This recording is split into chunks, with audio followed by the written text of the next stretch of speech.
Lady Diana, c'était la princesse qui avait séduit le monde entier. C'était aussi celle qui l'avait le plus intriguée et parfois un peu troublée. Comme ce fameux jour où un paparazzi a pris une photo d'elle qui portait 2 montres.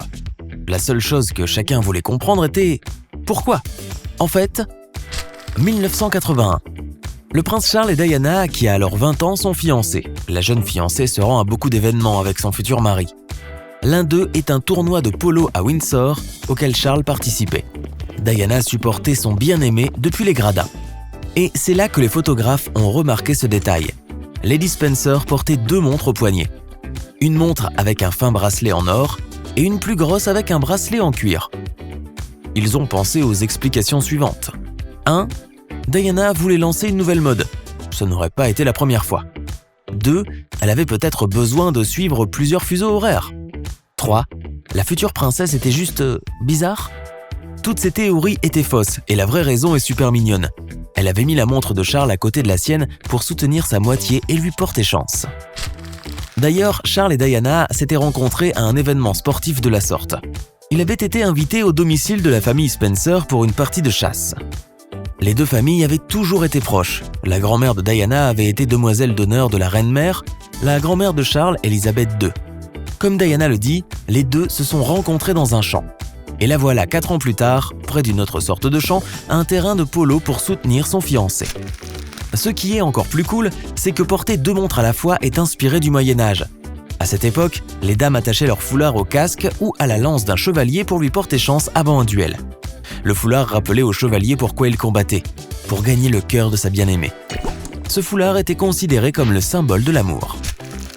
Lady Di adorait les traditions, mais elle préférait les adapter à sa sauce, surtout quand elles concernaient des objets qui lui tenaient à cœur. J'ai un autre exemple qui s'est passé le jour de son mariage. Par tradition, Lady Spencer devait porter un objet emprunté à quelqu'un. Mais Diana a refusé de porter la Lover's Knot tiara que la reine voulait lui prêter. Elle a préféré un diadème qui appartenait à sa famille, les Earls de Spencer. C'était contre le protocole de la famille royale, mais Diana voulait aussi honorer ses propres traditions familiales. Ce diadème avait été porté par les femmes de la famille Spencer depuis des générations.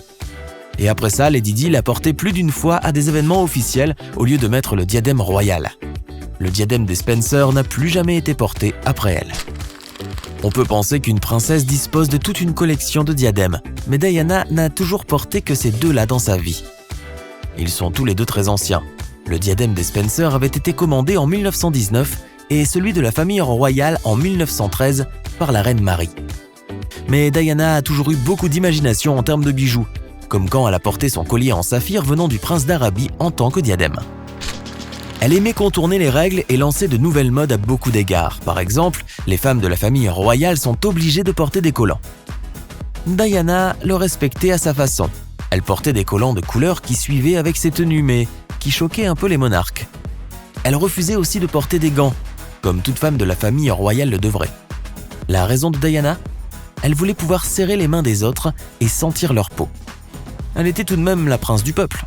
La reine des cœurs pouvait porter la même chose pendant des années. Elle adorait le collier que Charles lui avait offert à la naissance de leur premier fils William en 1982. Le collier était fait en or et gravé du nom du futur héritier du trône. Sa bague de fiançailles avait aussi beaucoup de valeur à ses yeux, même si elle a causé des remous au sein de la famille royale. C'était une bague en saphir et en diamant. Parfait pour une princesse. Le problème ? Charles l'a laissé choisir sa bague elle-même, dans un catalogue. Et elle ne l'a même pas fait retoucher, elle l'a commandée telle qu'elle. Elle voulait faire comme tout le monde.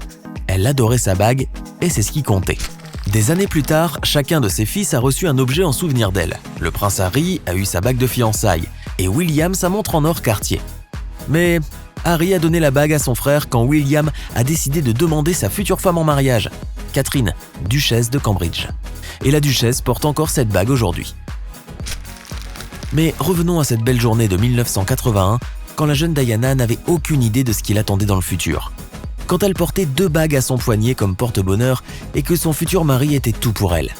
La jeune femme voulait que son mariage avec Charles soit une réussite et quelques mois plus tard, lors de la cérémonie, elle a voulu faire un nouveau appel à la chance en cousant un fer à cheval en or dans sa robe.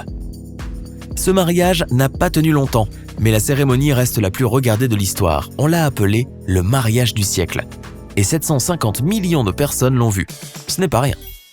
Si tu as appris quelque chose de nouveau aujourd'hui, aime cette vidéo et partage-la avec un ami. Et voici d'autres vidéos que tu aimeras. Choisis juste celle de gauche ou de droite et reste avec sympa.